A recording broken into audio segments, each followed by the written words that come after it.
Bonjour à tous, ravi de vous retrouver pour ce 12e épisode de notre webinaire Réacteurs innovants, nouveaux acteurs, nouvelles technologies. Donc, je suis Ludovic Dupin, le directeur de l'information de la SFEN. Et aujourd'hui, on est ravi d'accueillir Calogena, le projet Calogena avec nous. Alors, comme je vous le rappelle, la France a lancé un grand projet, un grand appel à projet pour des réacteurs innovants pour développer des nouveaux concepts de réacteurs nucléaires et de nouveaux usages de l'énergie nucléaire. Et la SFEN vous les présente tous depuis maintenant plusieurs mois. Et aujourd'hui, on a un modèle qui est assez intéressant puisque Calogena est un projet monté par le groupe Gorgé, le groupe Gorgé. On a la chance aujourd'hui d'avoir avec nous Raphaël Gorgé, qui est donc président du groupe Gorgé et qui est de la société Calogena, et Alain Vallée, qui est ingénieur en chef du projet. Ils vont donc nous présenter Calogena, tous les détails et le fonctionnement. Et comme à l'habitude, vous pourrez poser vos questions pour comprendre plus en détail l'objectif. Alors, maintenant, vous avez l'habitude, on utilise l'outil Slido pour faire ça. Alors, en haut de votre interface Teams, vous verrez un S noir sur fond blanc. En cliquant dessus, vous aurez une interface pour poser vos questions. Vous pourrez ici les écrire et surtout voter pour les questions qui vous seront les plus pertinentes. Et au terme de la présentation de Raphaël et Alain, nous prendrons les questions qui auront eu le plus de votes. Alain, Raphaël, je vous laisse la piste pour votre présentation. Merci Ludovic. Et nous allons commencer la présentation du projet Calogena.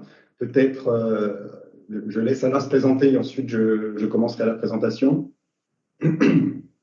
Oui, donc bonjour à tous. Ça fait de nombreuses années que je n'avais pas eu l'opportunité de parler de cette tribune. Et donc, je veux vous exprimer mon plaisir de vous retrouver aujourd'hui. Et puis, profiter pour souligner l'importance et apprécier l'efficacité du travail mené par la SFEN pour expliquer la complexité de l'énergie nucléaire. Donc là, je laisse la parole à Raphaël pour la partie académique. Merci Alain. Donc Raphaël Gorgé, 52 ans, je suis le président du groupe Gorgé et d'un certain nombre de sociétés. Je présenterai un peu plus tard le groupe. Aujourd'hui, nous sommes là dans le cadre effectivement de l'appel à projet France 2030 sur les réacteurs innovants. Ici, on est plus sur un usage innovant plus que réellement une technologie innovante. Et nous parlerons aujourd'hui finalement assez peu d'électricité, mais plus de chaleur et d'énergie. Nous pensons aujourd'hui que le nucléaire pourra apporter une solution efficace pour contribuer à la décarbonation du secteur de l'énergie et notamment au secteur du chauffage urbain. Dans ce cadre, on présente ici une chaudière nucléaire modulaire de petite taille et qui, c'est sa particularité, est dédiée au chauffage urbain. C'est un secteur qui est encore très carboné, on le verra. Aujourd'hui, les premiers contacts que nous avons depuis quelques mois avec les opérateurs du secteur, les communautés de communes, nous laissent penser qu'il y a un appétit pour cette solution décarbonée du chauffage urbain, ce qui est plutôt extrêmement encourageant. Et dans ce cadre-là, le projet que nous vous présentons est l'association entre un groupe d'experts et un groupe industriel que je représente. Et je passe tout de suite à la présentation de notre équipe. Alors, j'imagine être le moins connu parmi les personnes présentes sur cette slide. Un certain nombre d'entre eux sont bien connus du monde du nucléaire et depuis un certain temps. Et ça n'est pas leur faire offense que de dire que pour certains, même plusieurs dizaines d'années. Donc, le projet aujourd'hui est porté par mon groupe, Raphaël Gorgé. Je suis le président de Gorgé SAS. Et je reviendrai sur notre parcours plus tard. Et surtout, la particularité, c'est d'avoir une douzaine d'experts à nos côtés, associés, qui ont décidé de mettre, en plus de leur expertise, mettre leur capital, convaincus que le projet que nous présentons aujourd'hui est extrêmement porteur, tant en termes de capacité de développement, d'intérêt pour la filière, mais aussi que d'être une véritable entreprise avec un marché et des produits à vendre que nous espérons présenter au marché, finalement, dans un planning assez court. Quelques mots avant de passer la parole à Alain sur le groupe. Le groupe Gorgé, c'est un groupe que mon père a créé il y a une trentaine d'années maintenant, que je dirige depuis 15 ans, qui fait 500 millions d'euros de chiffre d'affaires, 3400 personnes principalement en France, avec une expérience majoritairement industrielle dans les technologies de pointe et un axe important depuis 2006 dans le secteur du nucléaire, au travers de deux filiales. Nous avons tout d'abord des capacités d'ingénierie au travers de différentes filiales, dont notamment la société CRS Technologies, qui est à 90% dans le nucléaire, qui met à disposition un certain nombre de ressources et d'ingénieurs, dont d'ailleurs certaines travaillent déjà sur des projets de SMR, et aussi la société Baumer, société industrielle, dont on va fêter la semaine prochaine les 90 ans, qui est une société de fabrication, de réalisation spécialisée dans le domaine des portes et plus généralement des cloisonnements, des protections en environnement nucléaire, à la fois pour protéger l'extérieur des radiations émises par le cœur, mais aussi pour protéger la centrale contre les agressions extérieures. C'est cette combinaison à la fois de capacités en ingénierie, mais aussi en réalisation, qui ont plu à mes associés quand nous avons décidé de travailler ensemble, sachant que par ailleurs, le groupe Gorgé a l'habitude de développer, parfois ex nihilo, parfois par acquisition, des projets industriels, en étant capable de gérer à la fois la difficulté technique, technologique, l'innovation, mais aussi tout ce qui fait la difficulté du lancement d'un projet industriel, c'est-à-dire faire toujours un arbitrage entre ce que promet la technique et ce que peut accepter le marché. Et c'est cette synthèse qui est parfois difficile à faire, que modestement, je crois, nous avons déjà réalisé ou réussi dans un certain nombre de domaines, notamment le domaine des drones, de la robotique sous-marine, ou plus récemment de l'impression 3D. On donne ici l'exemple parce qu'il est intéressant.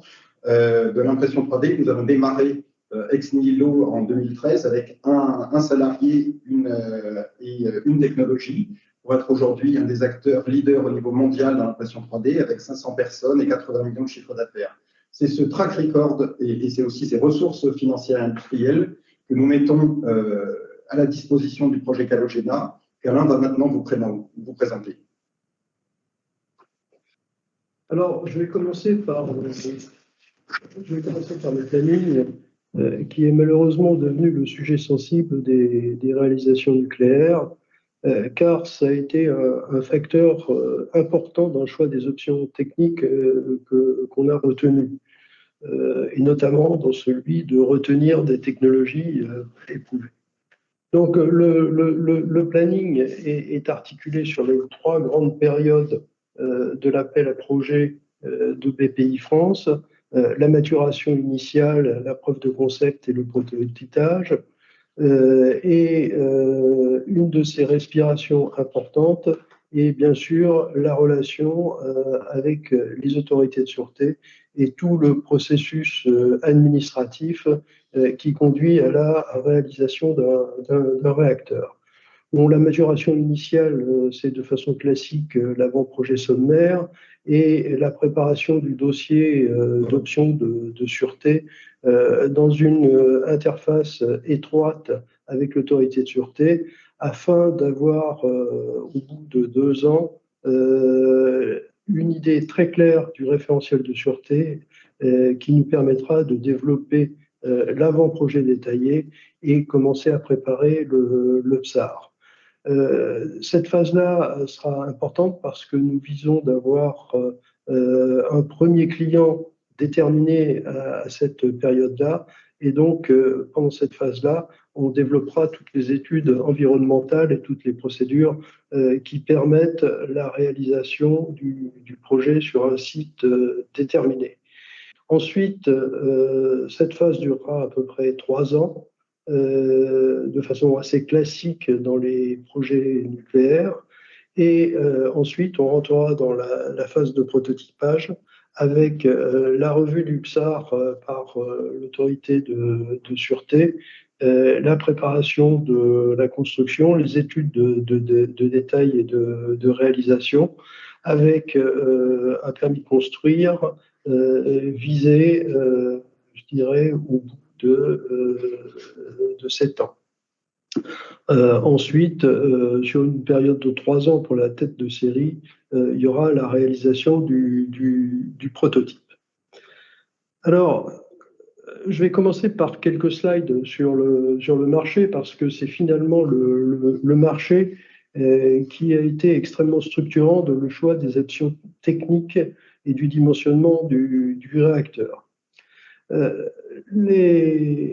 D'abord, un marché existe car il devrait y avoir une forte croissance des réseaux de chaleur d'ici 2050 pour atteindre les objectifs de décarbonation visés par la Commission européenne et l'Union européenne dans son ensemble.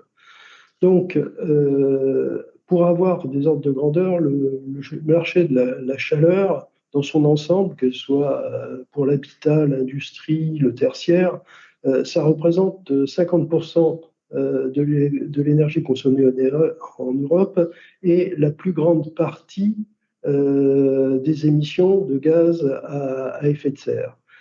Et donc, un des moyens d'augmenter l'efficacité énergétique et de réduire la production de gaz à effet de serre consiste à basculer de façon importante sur le chauffage urbain avec un développement de 11% à plus de 45%, donc un facteur 3, sachant que la valeur exacte ciblée reste inconnue. Ça dépendra des performances d'efficacité énergétique qui seront atteintes par l'Europe en 2050.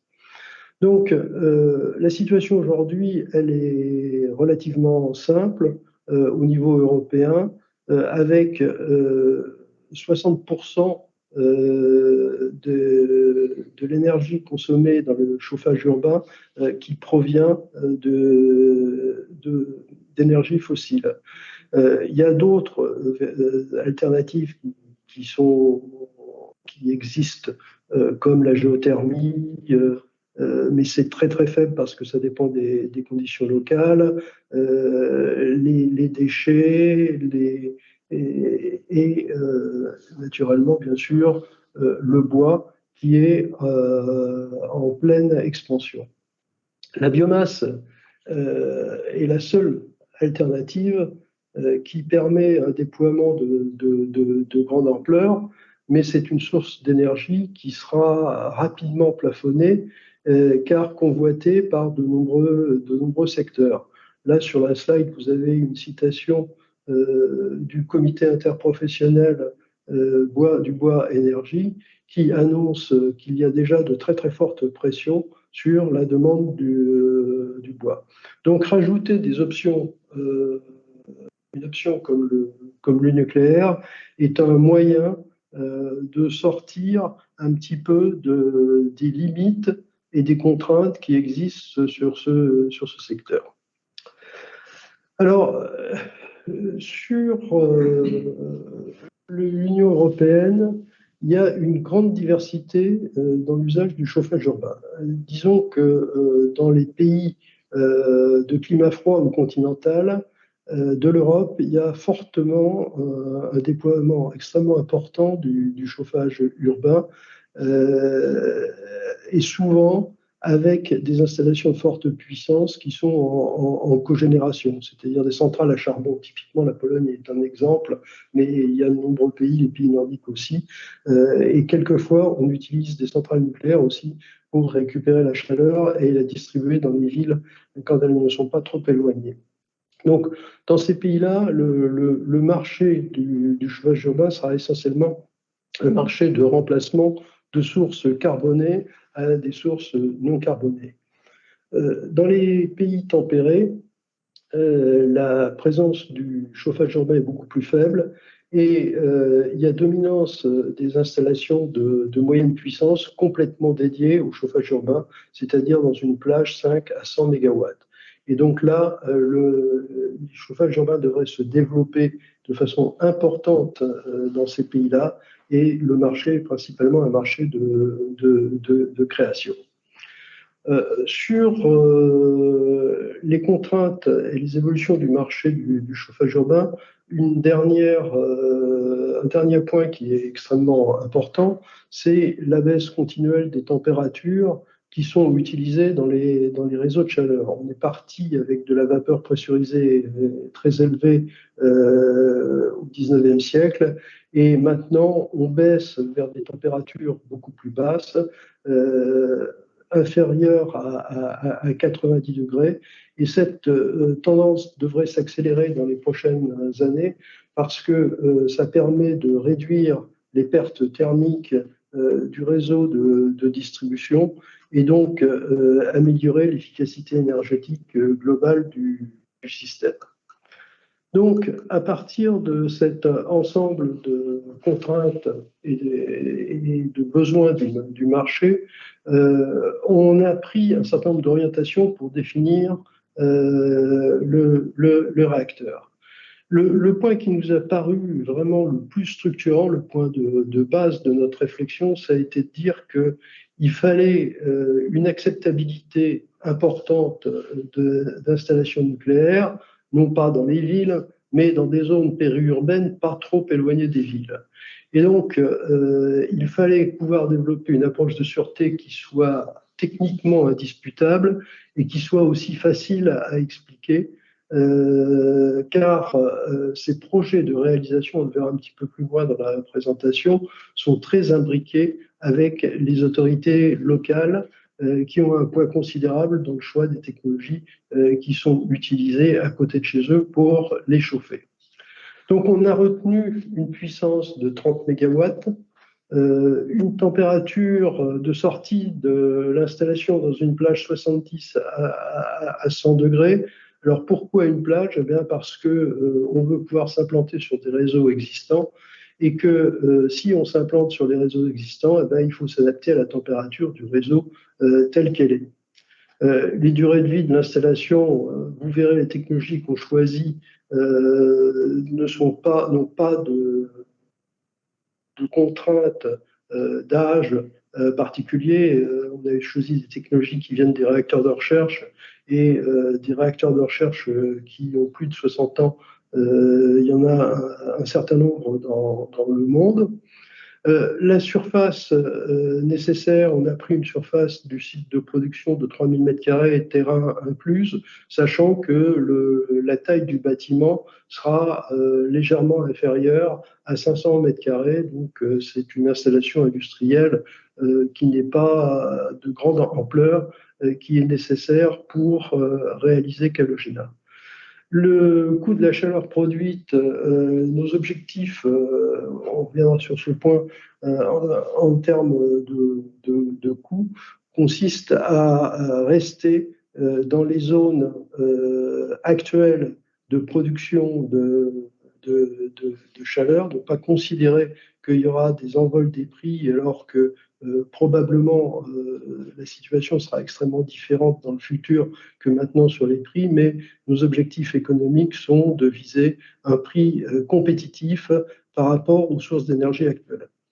Ensuite, et enfin, la dernière contrainte, c'est avoir des performances de manœuvrabilité qui soient similaires à celles des installations fossiles, parce qu'il y a une demande de variation de puissance journalière et saisonnière de très très grande amplitude, puisque le chauffage urbain est soumis aux aléas de la météo.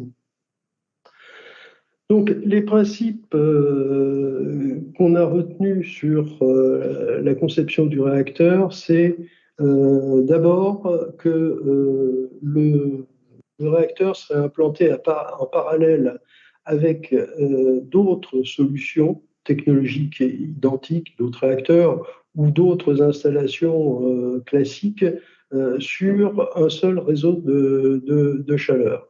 Et donc, ça veut dire que les appels seront, au niveau des différents réacteurs, dépendront du coût marginal de la chaleur fournie. L'utilisation de technologies éprouvées, et là, on est parti des réacteurs de recherche piscine, qui sont des technologies qui sont largement déployées dans le monde, souvent en milieu périurbain. Il y en a sur les campus universitaires. Il y a de nombreux exemples de réacteurs qui sont dans les villes. Je citerai celui de Grenoble, par exemple.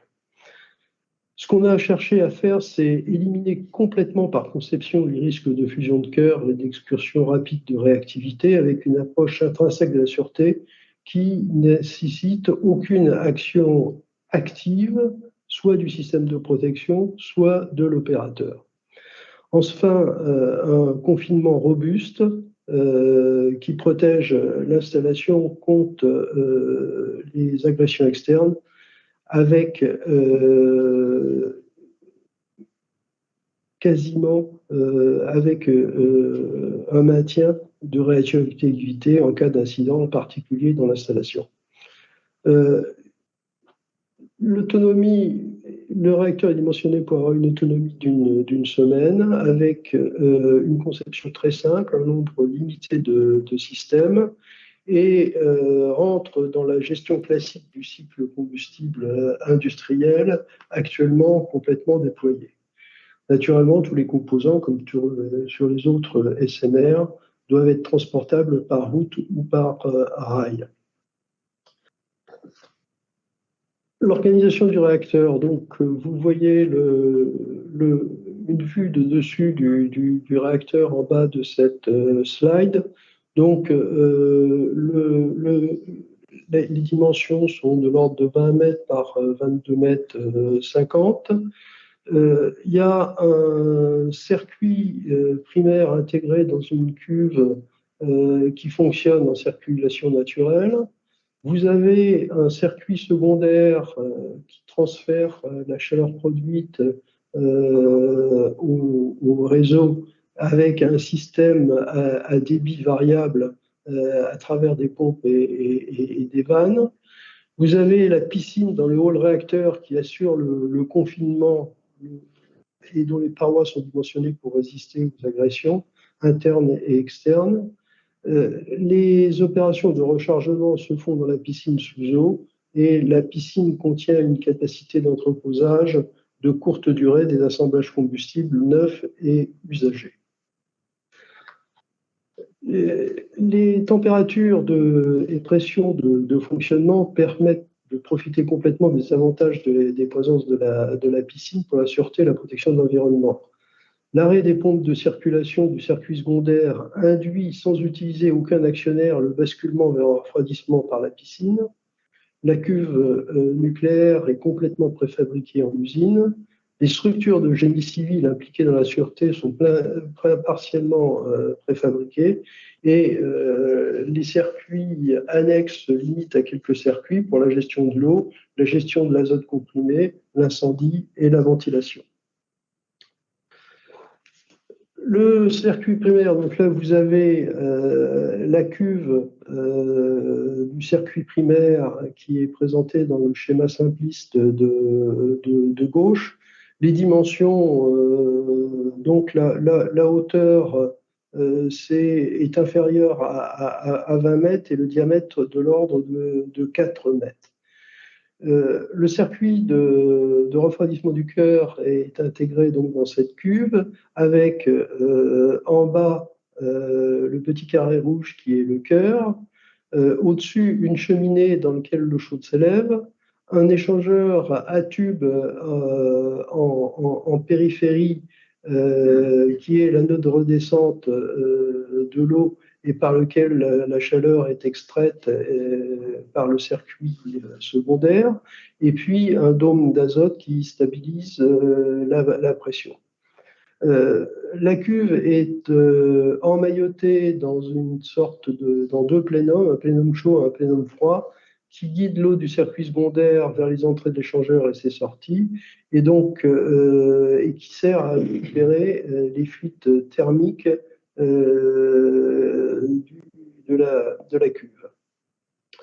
La température de sortie cœur donc, est dans une plage 80-110 degrés et la pression du système est de l'ordre de 5 bars, ce qui est assez proche de la pression hydrostatique de la piscine à sa profondeur. L'eau du circuit primaire, du circuit secondaire et de la piscine est déminéralisée. Il n'y a pas d'usage de bore soluble et toutes les valorisations de réactivité sont prises par les grappes de contrôle. Le cœur est constitué de 45 assemblages entourés d'un réflecteur qui favorise l'économie de neutrons.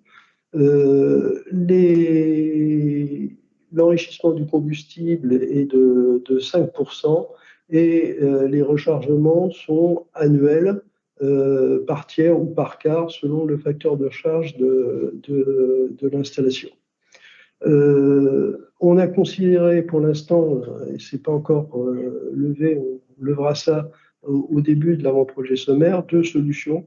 La solution à plaque qui est de l'aluminium et du siliciure d'aluminium, qui est du siliciure d'uranium, qui est la solution technologique classique des réacteurs de recherche. Et puis la solution crayon, zircaloy oxyde d'uranium, qui reprend les crayons, mais dans des conditions de pression différentes, les crayons des réacteurs à eau pressurisée. Le choix, on a défini un certain nombre de critères de choix et on va démarrer avec Framatome et Orano les études qui permettront de retenir la meilleure solution pour le projet. Là, quelques mots sur la partie économique. On a un CAPEX cible de 2500 € par kilowatt thermique, ce qui fait le réacteur à 75 millions d'euros. Donc c'est bien sûr un coût qui est une cible. Il est clair que à cette phase du projet, les incertitudes sur ce prix sont absolument considérables et donc on cherchera à réduire ces incertitudes au fur et à mesure du développement du projet. Cette valeur peut paraître basse, mais elle est basée sur notre expérience personnelle. Typiquement, j'ai été amené dans les 15 dernières années à travailler sur la plupart des réalisations de réacteurs de recherche dans le monde.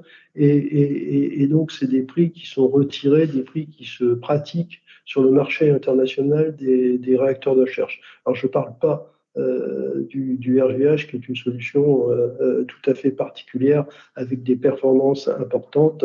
Et donc, c'est des réacteurs, je parle de réacteurs simples conçus dans différents pays du monde actuellement.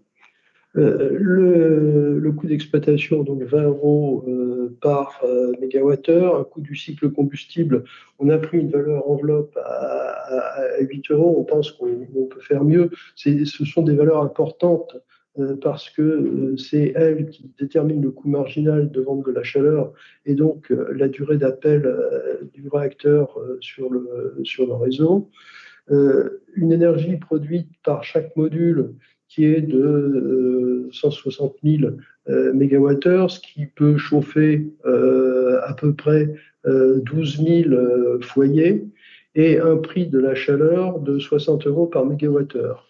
À droite, vous avez les ordres de grandeur des prix qui se pratiquaient l'année dernière. Alors, les prix de l'année dernière sont forcément des prix élevés, crise du gaz, lié à la crise du gaz. Il est clair aussi que la biomasse, les prix de la biomasse se sont envolés de la même manière que les prix du gaz. Alors actuellement, ces prix sont plutôt à la baisse. La biomasse ces derniers temps était plutôt de l'ordre de 120 € par mégawattheure. Par contre, ce qu'on prévoit, c'est que dans la durée, des contraintes importantes sur l'usage de la biomasse vont se développer par la demande de différents secteurs énergétiques, que ce soit l'automobile, l'aéronautique, etc., etc. Le montage industriel est relativement simple, et donc deux acteurs majeurs, je dirais Calogena, qui aura deux filiales, une filiale pour la construction et une filiale pour le soutien d'exploitation, et un deuxième acteur important qui est le client, qui sera souvent une société publique-privée et qui n'aura pas les compétences d'exploitation, d'où la nécessité d'avoir une filiale qui pourra prendre en main l'exploitation des réacteurs. Et cette SPV, bien sûr, sera le client de Calogena Construction. C'est un schéma classique qui est utilisé notamment dans dans l'éolien. Et pour conclure, donc, quelques mots sur les atouts et les défis du projet. C'est un moyen aussi de lancer la discussion et la réponse aux questions. Donc, bon, les forces du projet, c'est bien évidemment l'agilité d'une ETI innovante et de culture industrielle qui va nous apporter un dynamisme et une efficacité dans le développement qui est nécessaire dans ce contexte de développement qui doit quand même être relativement rapide. Une connaissance, une expérience des réacteurs nucléaires qui est apportée par la bande d'experts que vous avez vu tout à l'heure.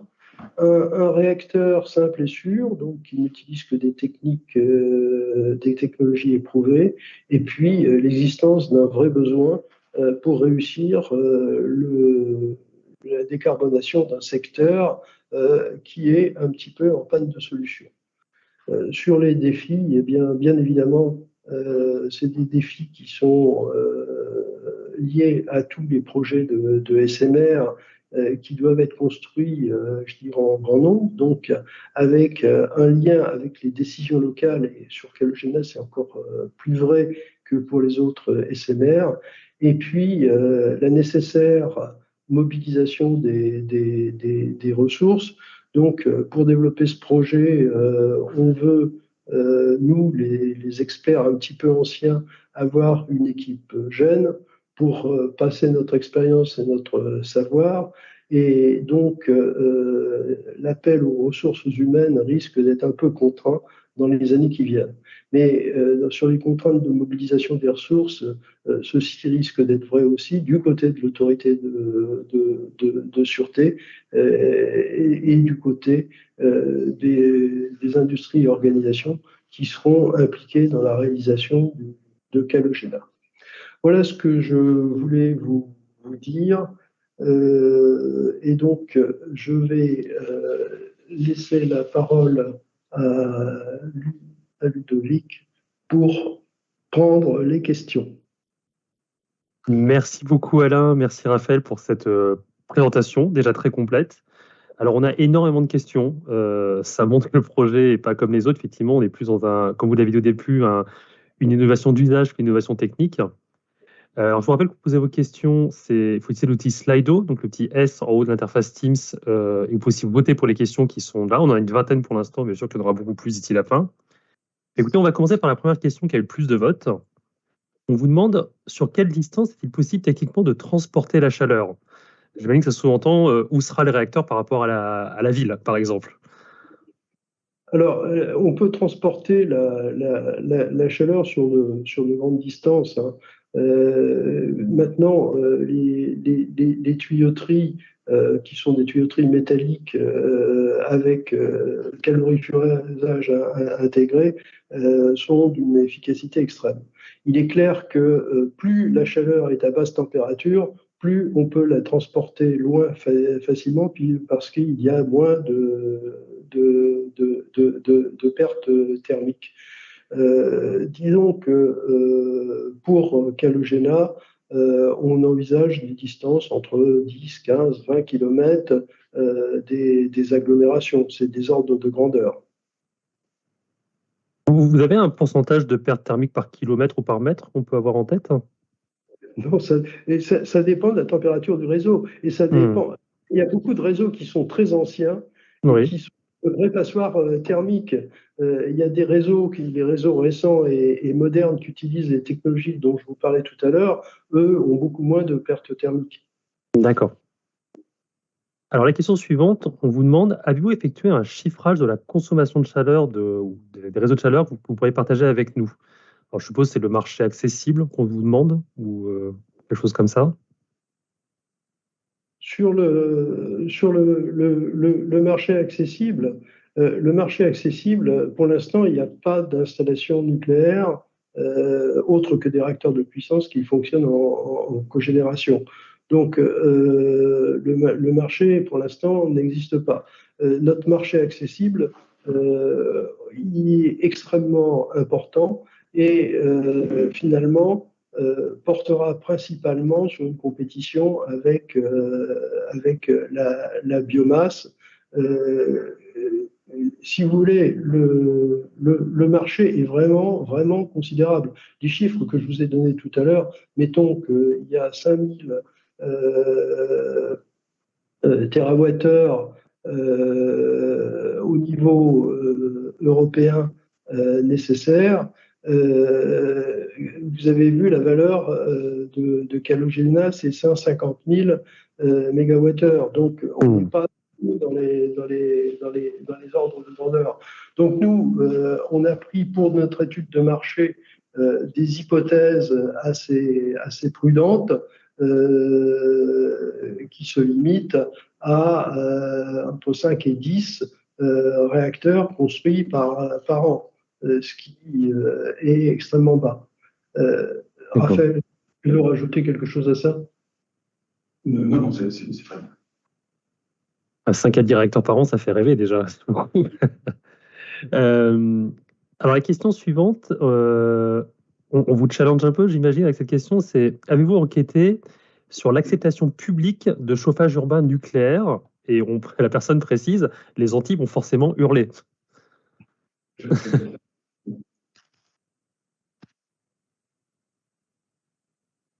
Raphaël, ouais, on ne vous entend pas. Merci de cette question. Et en fait, avant d'y répondre, on est très content que ce soit cette question qui sorte. Et c'est cette question qui sort systématiquement quand on fait cette présentation. C'est très bon signe.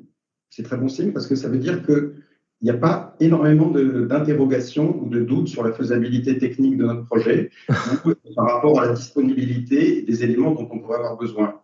Dans d'autres cas, on pourrait avoir des questions sur la disponibilité du combustible. Dans d'autres cas, on pourrait avoir des capacités, des interrogations sur la maturité de la technologie ou encore la capacité à établir une chaîne de retraitement du combustible usagé. En fait, ces questions-là, elles ne nous sont en général pas posées et on commence directement par cette question finale, c'est-à-dire qu'on a un peu l'impression que par postulat, on se dit que notre projet techniquement va marcher. Et c'est extrêmement rassurant parce qu'en fait, on est tous là à souhaiter qu'effectivement, il y ait de l'innovation, il y ait du développement du nucléaire. Et c'était un petit peu le sens de notre démarche avec nos associés. C'est de commencer par aborder ce problème qui est extrêmement complexe, qui est à la fois technique, mais qui est aussi de l'acceptabilité, en essayant de diminuer au maximum tous les risques techniques pour pouvoir s'attaquer et s'y attaquer assez vite sur ces sujets d'acceptabilité. Et là-dessus, honnêtement, on n'a pas encore la réponse. Et en fait, les sondages qu'on a pu faire, bien entendu, parce qu'il y a un certain nombre de collectivités qui sont très intéressées, il faut s'en méfier, car ce n'est pas parce que vous avez 70% des gens qui sont favorables à installer une chaufferie décarbonée que les 10% qui restent nous faciliteront la tâche. Donc, à ce stade-là, on a des échos très positifs, mais je crois qu'il faut rester très prudent, puisque c'est indéniablement le plus grand challenge du projet. Tout comme ça l'est pour tous les autres projets qui sont tout aussi intéressants et qui eux aussi auront ces problèmes d'installation, pour certains dans des zones industrielles, pour d'autres finalement dans un certain nombre de territoires qu'il faudra trouver et sur lesquels il faudra aussi se faire accepter. Mais oui, c'est la question à laquelle finalement on n'a pas la réponse. Et je répondrai aussi à la deuxième question. Quand on dit depuis 70 ans, on n'a jamais vu un projet de ce type aboutir. Peut-être que certains ont connu le projet Thermos, qui était assez semblable. Je dirais, qu'est-ce qui fait que ça marche pas aujourd'hui? Ça ne nous a pas échappé que le monde a changé. À l'époque, l'alternative charbon était beaucoup plus compétitive. Aujourd'hui, elle le reste sur le plan économique, mais elle n'est plus acceptable sur d'autres paramètres, et notamment les émissions de CO2. Donc, le monde a changé, et quand on voit que finalement, cette consommation d'énergie qu'est le chauffage est une proportion colossale des émissions de CO2 et qu'aujourd'hui, la biomasse ne semble pas être une solution à l'échelle, qu'il faut peut-être la préserver pour d'autres applications, ça va être le résultat de ces arbitrages entre un choix qui semble logique, raisonnable et des peurs ou des inquiétudes qu'il faudra traiter. Et la solution n'est pas seulement entre nos mains, ça sera un travail qu'il faudra mener avec d'autres. On n'a pas totalement les réponses. Mais en tout cas, oui, il y a des accueils très positifs pour l'instant. Je crois que ça n'est pas suffisant pour être rassuré. D'accord. Du coup, ça va passer par une enquête une enquête que vous allez lancer avec un spécialiste des sondages ou quelque chose, ou pour l'instant, c'est pas prévu? Je ne suis pas inquiet sur le fait qu'on aurait un très fort taux d'acceptation Mhm. sur des solutions décarbonées pour le chauffage urbain pour remplacer des sources fossiles.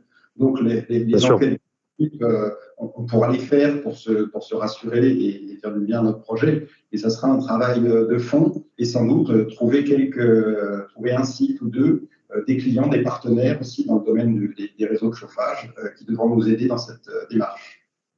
D'accord. Alors, la question suivante, c'est une remarque, une question, comme le précise le participant. Beaucoup de questions autour de la disponibilité de la biomasse, au-delà même des tensions de la demande. Dans cette perspective, le nucléaire en particulier, votre solution sera d'autant plus valorisable comme solution de décarbonation du secteur. Donc, on revient sur ce que vous disiez sur la disponibilité de la biomasse. Est-ce que vous voulez, c'est pas vraiment une question, est-ce que vous voulez réagir là-dessus? Nous sommes d'accord. Indépendamment du fait que la biomasse, en plus, n'est pas toujours une solution, il faut avoir de la ressource à proximité, car sinon, il faut la déplacer et ça présente d'autres inconvénients. La biomasse n'est pas complètement décarbonée non plus. Donc, je crois que c'est très intéressant, effectivement, d'offrir une alternative à la fois sur les nouveaux réseaux de chaleur et dans certains cas, en remplacement d'installations anciennes. En sachant qu'un point très important, le projet Calogena est un projet à visée internationale. Il y a des besoins intéressants, importants en France, il y a des besoins plus importants dans d'autres pays, notamment Europe du Nord et les pays de l'Est. Bien sûr. Qui sont d'ailleurs plus habitués que nous au réseau de chaleur. Alors, la question suivante, alors je pense que la question a été posée avant la slide dédiée, mais on peut y revenir parce que c'était quand même très intéressant. On vous demande quelle est la gamme de prix de la chaleur urbaine aujourd'hui. Donc, vous avez montré une slide extrêmement compétitive de votre projet par rapport à ce qui existe. Vous pouvez nous expliquer un peu d'où vient la compétitivité de Calogeno par rapport au modèle actuel? Alors, quand je dis, quand j'ai présenté 60 € par kilowattheure, c'était une valeur qui correspondait au marché actuel. Ce qu'il faut avoir en tête, c'est que c'est un marché compliqué avec des subventions, des soutiens, de l'aide, etc. Et que les prix qui arrivent aux consommateurs ne sont pas purs. Il y a aussi la TVA qui varie selon les sources d'énergie.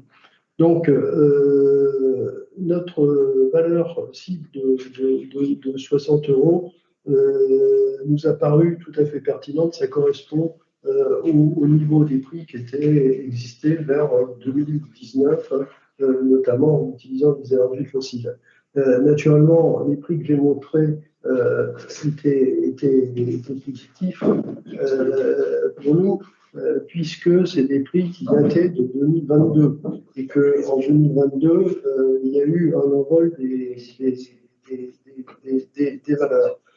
Simplement, tout ça, ça veut dire que même en prenant en compte les incertitudes sur notre coût cible de vente du module, on a de bonnes chances d'être compétitif quand on se déploiera vers 2030. 2030, ce serait la date du premier prototype ou ce serait un déploiement commercial? C'est quoi 2030? 2030, c'est la date de construction de la tête du premier prototype. Ok. Alors, question suivante. Alors ça, c'est une question qui revient à chaque webinaire. C'est pas seulement lié à votre projet, mais on vous demande ces réactions seraient-elles des INB, des installations nucléaires de base, et est-ce que c'est jouable en France? Alors, il est clair que Calogena sera une INB. Il est clair que la cuve primaire sera une SPM. Donc, on sera vraiment dans cet environnement et dans cette relation avec le projet. Et c'est bien pour ça que on est conduit à proposer le service d'exploitation, puisque c'est quand même difficile de développer autant d'INB indépendantes qu'il y aura de sites en France. Et et en Europe, puisque on pense vendre plus en Europe qu'en France. Bien sûr. Du coup, je vais un peu tricher parce qu'il y a une question qui est un peu liée, qui est beaucoup plus loin dans les votes, mais qui est un peu liée. On vous demande quelles sont vos relations. Il y a deux questions en fait, qui sont liées. Il y a une question, c'est très sobre, c'est quelles sont vos relations avec l'ASN. Et l'autre question, est un peu moins sobre, on vous dit, donc vous voulez mettre des réacteurs dans les villes, est-ce seulement possible quand dit l'ASN et l'IRSN?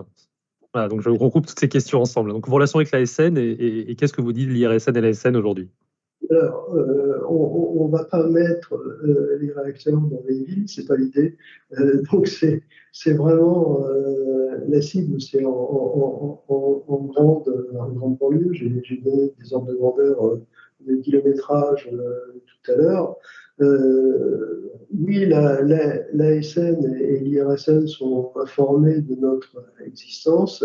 Et non, on n'a pas commencé à ce jour le processus de licensing parce que ils démarreront le processus de discussion technique qu'avec les projets qui seront retenus dans le cadre de l'appel France 2030. Ils sont informés. D'accord. Et vous avez quand même des retours des échanges ou pour l'instant, il y a pas, ils sont informés, mais il n'y a pas de commentaires? Pour l'instant, il n'y a pas de commentaires. D'accord. Alors, la question suivante, on change de sujet complètement. Votre projet est assujetti d'un développement important de réseaux de chaleur urbains. Pourtant, ils sont très faibles actuellement dans l'Union européenne. Avez-vous des partenaires sur le développement et les opérations de ces réseaux? Comment prévoyez-vous cette augmentation à 40% du chauffage urbain?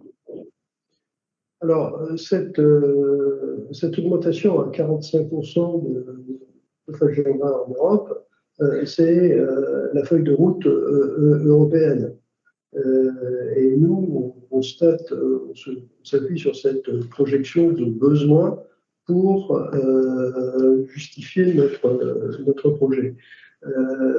C'est clair que les réseaux de chauffage urbain vont se développer et que la température des réseaux de chauffage urbain va baisser, que les réseaux de chauffage urbain anciens vont se moderniser pour être de plus en plus efficaces énergétiquement. Il est clair que l'efficacité énergétique des systèmes de chauffage est une clé extrêmement importante.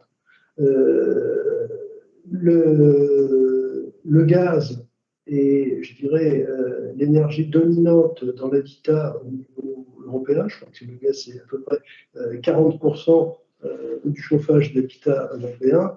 Il est clair que la réduction et les solutions alternatives sur le gaz sont en nombre limité. Il y a l'électricité, bien évidemment, mais l'électricité va être soumise à d'autres nombreuses contraintes, d'où l'intérêt d'un développement extrêmement fort des réseaux de chaleur dans les villes. Alors, question suivante. On va parler un peu de financement. À ce niveau de compétitivité, avez-vous contacté des industriels pour faciliter le financement des phases d'études et de conception en échange d'un droit de tirage de chaleur à un tarif fixé? Alors, a priori, les concessionnaires de réseau ne sont pas forcément investisseurs dans les moyens de production. Ils peuvent l'être, mais de façon marginale. Comme les concessions sont renouvelées à peu près tous les 20 ans, ça ne les incite pas à faire un investissement dans une installation nucléaire qui durera 60-80 ans. Bien sûr. Donc, finalement, les concessionnaires de réseau, c'est plus des partenaires pour nous que des clients. Et donc, c'est sûr qu'on a entamé une discussion avec les grands concessionnaires de réseau français et européens sur Calogena, mais ils ne se positionnent pas comme investisseurs dans le développement du projet. D'accord. Alors la question suivante est un peu liée du coup, ou vaguement liée. On vous demande, vous avez parlé d'un prototype à 150 millions d'euros, je crois, de mémoire dans la présentation. Qui va financer le prototype? Gorgé à 100%? Je vais peut-être le prendre tellement. Ça semble adapté, effectivement. Non, sans que ce soit un chèque en blanc, mais Effectivement, le groupe est prêt à investir plusieurs dizaines de millions dans ce projet pour les premières années et assez vite, au-delà des subventions ou avances remboursables qui pourraient être attribuées dans des deuxièmes phases. À un moment, il faudra chercher des partenaires. Est-ce que ce seront des partenaires industriels impliqués dans le projet ou intéressés au projet, ou des investisseurs plus généralistes intéressés sur les thématiques d'infrastructure et de décarbonation, je ne sais pas.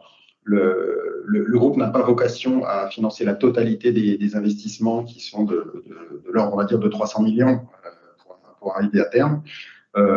Mais je pense que dans la phase initiale, nous n'avons pas vocation à faire entrer d'autres investisseurs immédiatement, car pour aller vite, c'est aussi dans la capacité à décider vite, et le fait d'avoir un actionnaire leader là-dessus, aux côtés des associés fondateurs, est un gage d'efficacité qu'on souhaite garder le plus longtemps possible. Mais bien sûr, le moment venu, on sera ravis d'accueillir d'autres associés enthousiasmés par le projet. D'accord, bon, bah, c'est très clair, effectivement. Question suivante, on revient à un côté plus technique, on sort du côté financier. On vous demande de repréciser l'autonomie du cœur, la période et la méthode de rechargement et la durée de vie du réacteur.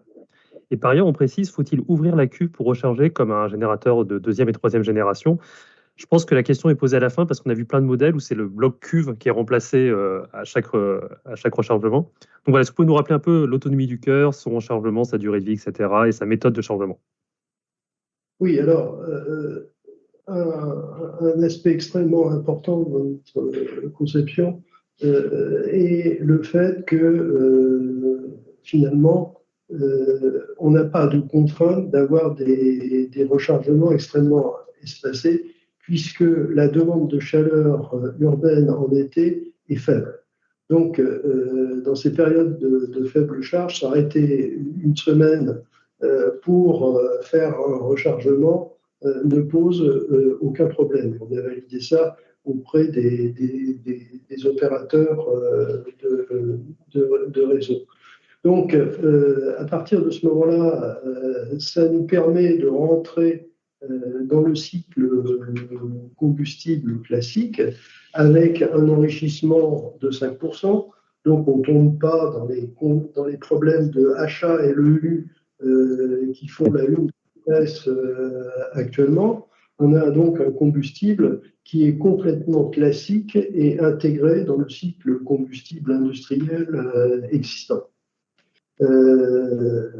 Pour le rechargement, le concept est relativement simple.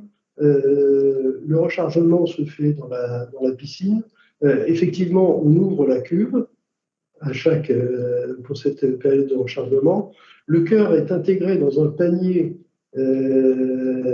manutentionnable qui est extrait de la cuve et mis dans un banc de rechargement où se fait le repositionnement des assemblages et avec arrivée des assemblages neufs et les assemblages usés étant mis en entreposage à l'intérieur de la piscine. Et tout est remis, la cuve est refermée et on redémarre. D'accord. Et donc pour 60 ans de durée de vie, vous aviez dit? 60 ans de durée de vie, enfin, je veux dire, il n'y aura pas de pièces structurelles qui seront en contrainte de vieillissement. Par exemple, l'affluence reçue par la cuve sera extrêmement faible et ne présentera pas de contraintes particulières ou pas de difficultés identiques à celles des réacteurs à eau pressurisée, par exemple. Donc, tout sera, je dirais, changeable s'il y a des contraintes de vieillissement particulières sur le contrôle de commande, sur l'instrumentation, etc., etc. D'accord. Merci. Alors, tout à l'heure, Raphaël, vous évoquiez les questions sur le combustible. On y vient, enfin. Prévoyez-vous de vous greffer sur le cycle du combustible déjà existant pour le parc actuel en exploitation? Et comment se passerait la gestion du combustible? Alors, comme je l'ai dit, rechargement annuel, donc selon le facteur de charge Ça sera des rechargements par tiers ou par quart, donc entre 12 et 15 assemblages rechargés chaque année. Chaque assemblage a à peu près 25 kg d'uranium, pour donner des ordres de grandeur. On a deux options sur le cycle combustible, c'est l'option à plaque et l'option crayon. Bon, l'option crayon, le cycle combustible est tout à fait classique. Sur la fabrication, on a les moyens industriels en France. Sur le combustible à plaque, Framatome a aussi les capacités industrielles. Au niveau du retraitement, les deux options sont retraitables à la Hague. Pour mémoire, je rappellerai que Orano a un contrat avec l'Australie sur le traitement du combustible du réacteur d'irradiation Opal, qui est une technologie très proche de celle de Calogena. D'accord. Alors, cette fois-ci, on vous interroge sur votre modèle économique. Est-ce que le marché pour ce type de réacteur ne pourrait pas être adapté plutôt à des zones, des plateformes industrielles du type région Nord, le couloir rhodanien, plutôt qu'à des villes? Avez-vous eu des contacts à ce sujet, par exemple, avec l'Uniden ou France Chimie? Uden, c'est l'union des entreprises qui consommatrices d'électricité, grosso modo. La réponse est non. Nous avons eu quelques contacts avec des communautés de communes de grandes agglomérations, mais on n'a pas envisagé de changer le modèle pour une raison relativement simple. C'est que la puissance de 30 mégawatts, je dirais, vise plutôt des puissances locales que des puissances importantes centralisées pour des réseaux de distribution importants. D'accord. Il ne nous reste pas beaucoup de temps, on va prendre 2-3 questions encore. Mais alors, la prochaine question peut être très très vaste, on pourrait sûrement y passer plus de temps, mais on vous demande, pouvez-vous préciser les options de sûreté et de sécurité retenues? Alors, sur les options de sûreté, bon, sur un concept comme ça, c'est relativement simple. Donc, on a un système, je dirais, de basculement de l'extraction de la chaleur sur la piscine, qui est un système sans aucun organe actif, puisque c'est des clapets gravitaires qui permettent ce basculement. Donc, en termes d'approche de sûreté, c'est extrêmement simple. Si on rentre dans une logique où, pour une raison mystérieuse, ce système de clapet gravitaire se trouvait coincé, la réserve d'eau à l'intérieur de la cuve est suffisamment importante pour extraire la chaleur pendant plusieurs semaines. D'accord. Voilà. Et si par hasard, pour une raison mystérieuse, il y avait quand même un problème et que l'inventaire radioactif se retrouve dans la cuve, on a prévu un système qui permet de conserver un confinement dynamique et une filtration d'éventuels rejets gazeux actifs dans l'environnement. Et d'un point de vue sécurité, du coup, il y a des choses particulières? Alors, sur la sécurité, bien sûr qu'il y a des choses particulières.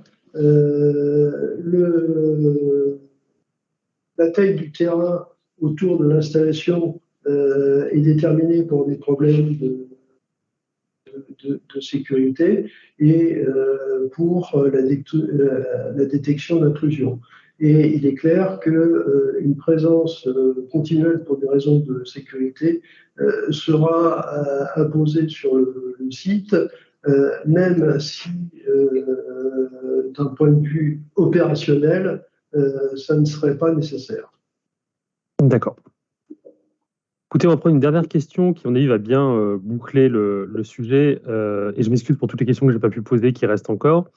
On vous demande pour finir, du coup, quand l'entreprise prévoit-elle de déposer un dossier pour l'appel à projet France 2030? Le dossier est déposé. Voilà, et donc il se trouve que nous avons la semaine prochaine la présentation à France 2030 du dossier. Et après, eh bien, on croise les doigts. Bon. Bah, écoutez, on va croiser les doigts avec vous en vous souhaitant toute la réussite pour ce grand oral. Et on vous remercie pour le temps que vous nous avez consacré. Et merci aux adhérents pour leur participation. On se retrouve très vite pour un prochain épisode de cette série de webinaires. Très bonne journée à tous. Merci beaucoup. Bonne journée. Au revoir. Au revoir.